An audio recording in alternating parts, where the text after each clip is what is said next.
मेरी प्यारी बिटिया। सुबह के 7:30 बजे जब ज्योति स्कूल के लिए तैयार हुई तो चुपके से ऊपर मम्मी के बेडरूम में गई। धीरे से डोर सरकाया तो देखा सारा सामान बिखरा पड़ा था। नीचे ड्राइंग रूम में आई पापा सोफे पर बेसुध से सो रहे थे। अपने रूम में आकर उसने अपनी गुल्लक में से 50 रुपये निकाल कर पॉकेट में रख लिए। बैग उठाकर स्कूल बस के लिए निकलने लगी तो सरोज आई ने पीछे से आवाज़ लगाई, ज्योति बेटा आलू का पराठा बनाया है, खा लो। ज्योति ने मायूस नज़रों से सरोज आंटी को देखा। नहीं आंटी, भूख नहीं है। सरोज ने ज़बरदस्ती टिफ़िन उसके बैग में डाला। ज्योति स्कूल के लिए निकल गई। सरोज सोचने लगी, बेचारी छोटी सी बच्ची साहब और मेम साहब के रोज़ के लड़ाई झगड़े से इस 13 साल की उम्र में कितनी बड़ी हो गई है। सरोज पिछले 10 सालों से नेहा व नरेश के यहाँ काम कर रही थी। दोनों मल्टीनेशनल कंपनी में ऊंचे पदों पर कार्यरत हैं। ज्योति उनकी इकलौती बेटी है। किसी भी चीज़ की कोई कमी नहीं है, पर हर समय दोनों एक दूसरे से लड़ते रहते हैं। नरेश पिछले कुछ समय से नेहा से तलाक चाह रहा है और चाहता है ज्योति बिटिया की जिम्मेदारी नेहा उठाए और नेहा ज्योति बिटिया की जिम्मेदारी नरेश को देने के साथ जायदाद में हिस्सा चाहती है। इस कारण दोनों लड़ते रहते हैं। बच्चे की जिम्मेदारी कोई नहीं लेना चाहता, इसलिए दोनों एक दूसरे के लिए अपशब्दों का इस्तेमाल करते हैं।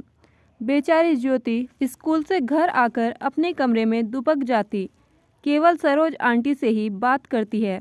रोज़ की तरह नेहा और नरेश ने नाश्ता अपने अपने कमरे में किया और ऑफिस के लिए निकल गए। करीब 12 बजे स्कूल से कॉल आया कि जल्दी हॉस्पिटल में पहुंचो, ज्योति को चोट आई है। हॉस्पिटल पहुंचकर पता चला कि ज्योति बहुत ऊपर से सीढ़ियों से गिर गई है। आईसीयू में रखा गया है। ऑपरेशन की तैयारी हो रही थी। सिर में बहुत गहरी चोट आई थी। ऑपरेशन शुरू हुआ पर जिंदगी मिली ना मौत। बिटिया कोमा में चली गई।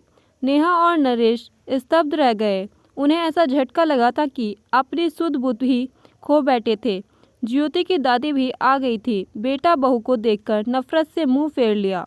पूछताछ हुई, टीचर स्टूडेंट सभी के बयान के लिए गए।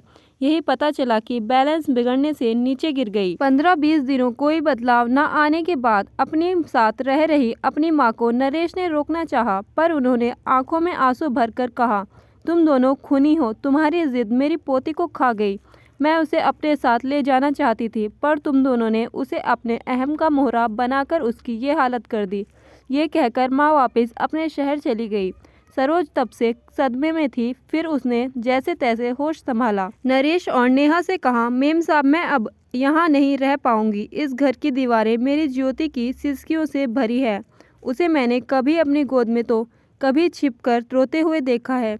कभी तो मेरा मन किया कि उसे लेकर भाग जाऊं, पर मैं डरपोक थी, ऐसा नहीं कर सकी। अगर चली जाती तो शायद वो आज इस हालत में ना होती। नरेश और नेहा के पास अब शायद कहने को कुछ नहीं था। जैसे जैसे दिन बीत रहे थे, उनका लड़ाई झगड़ा एक अजीब सी बर्फ में तब्दील हो चुका था। उनकी सारी भावनाएं अंदर ही अंदर एक खामोशी अख्तियार कर चुकी थी। सारा दिन बेमन से दोनों ऑफिस में काम करते, हॉस्पिटल में एक दिन अकेले ड्यूटी देते। बैंक में पड़े पैसे, ज़मीन जायदाद सब बेकार से लगने लगे थे। 3 महीने बीत चुके थे। संडे का दिन था। बड़ी मुश्किल से नेहा ने ज्योति के रूम में जाने की हिम्मत जुटाई थी। वैसे भी महीनों दोनों उसके कमरे में कदम नहीं रखते थे। कैसे माँ बाप थे दोनों। उसका रूम, उसका बेड, तकिया, उसकी किताबें, उसकी पेंसिल, पेन, स्कूल बैग सब वैसे ही रखा था। अलमारी खोली तो उसके कपड़े नीचे गिर पड़े। उसका हल्का ब्लू नाइट सूट जिसे वह अक्सर पहना करती थी। नेहा रोते हुए अलमारी से सामान निकालने लगी, तभी उसके हाथ एक ब्लू कलर की डायरी लगी। उसने कांपते हाथों से उसे खोला। आगे के कुछ पेज फटे हुए थे। पेज दर पेज टूटे दिल की दास्तां छोटे छोटे टुकड़ों में दर्ज थी। मम्मी पापा, मैं आपको डियर नहीं लिखूंगी क्योंकि डियर का मीनिंग प्यारा होता है। पापा, आप मम्मी को कहते हो कि तुम्हारी बेटी, और मम्मी आप पापा को कहते हो तुम्हारी बेटी। आप दोनों ये क्यों नहीं कहते हो हमारी बेटी। अगले पेज पर था, पता है जब मैं मामा जी के घर जाती हूँ, मामा मामी मुझे बहुत प्यार करते हैं। मामी अनु को जब प्यार से मेरा बच्चा कहती हैं तो मुझे लगता है कि क्या मैं प्यारी बच्ची नहीं हूँ। मम्मा मैं तो आपका सारा कहना मानती हूँ, फिर भी आपने मुझे कभी प्यारी बच्ची नहीं कहा।